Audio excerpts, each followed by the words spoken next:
All right, so let's take a look at Narja. So now that we've got her, we can take a look at her stuff. We can do a little bit of theory crafting here. Obviously, a bunch of people are really keen on a couple of her specific cards, but here is Narja's deck. So we start off with standard starting cards, which is her NA attack response, which is 100% defense-based damage. And then she's got 2 basic heals. Shackles of Hunger seems to be like the biggest card for people right now. They're like, this card is the card to deal with. So Shackles of Hunger is a 1 AP card that does 30% defense-based damage times 3 and gives, when attuned, gives 4 Veracity. Attunement is just like Yuki. When it is drawn, it activates the attunement effect. So basically, whereas Yuki's is when drawn by an ability, hers is just drawn in general. When it's drawn, you gain the additional bonus effect at the bottom. This specific effect that she actually has 2 specific effects. She has her first one, which is Veracity. So when you hit with an attack card, 40% fixed heal. If your health is higher than 50%, it does an additional 30% damage. Basically, it buffs all of the attack cards in your hand by 30%, and then once this stack is activated, it decreases by 1, and it can cap out at a total of 30.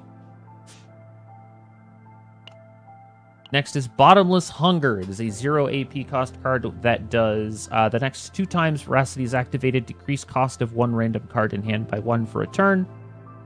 Pretty solid. Nothing wrong with that. Next up is Voluntary Control. It is a 1 AP card with the ability to add either Veracity or Predation. So Veracity we already know about. So if Veracity is fewer than 6 stacks, you gain 6 stacks of Veracity. However, if it is more than 6 stacks, you gain 2 stacks of Predation.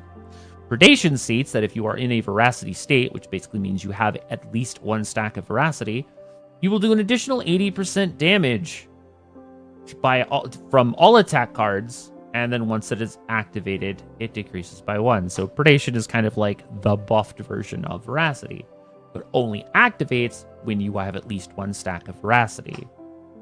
Where was I? Oh, right, Domain of Veracity. So her next card is Domain of Veracity. So we're looking at 100% defense-based damage to all enemies, increased tenacity damage taken of the target by 100% until their next Ravage. So, like, this would be really good with Serenial.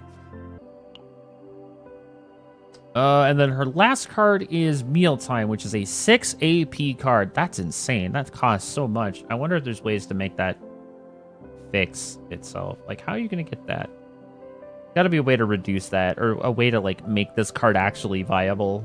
It is a retain card with a unique keyword that says if Veracity is decreased, decrease the cost by 1. Oh, okay, I get it. So every time you decrease your Veracity stacks, it decreases the cost of the card by 1, and then adds an additional 30% heal amount up to a maximum of 10 times until it's used, and also does 160% defense-based damage to all enemies, heals for 100%, and gains 4 stacks of Predation. Interesting. That's a really interesting card. I gotta see how it would work pretty well, and if you're constantly bouncing your Veracity stacks, like, yeah, it seems solid.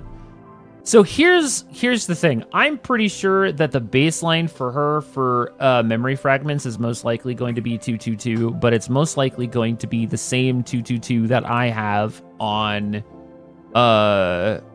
probably Orlea. So I'm just gonna snag Orlea's pieces for right now. I feel like that's probably the safest way to do this.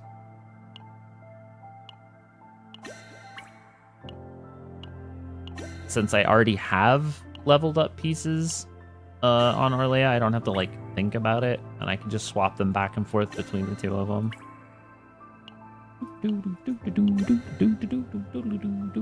Alrighty, so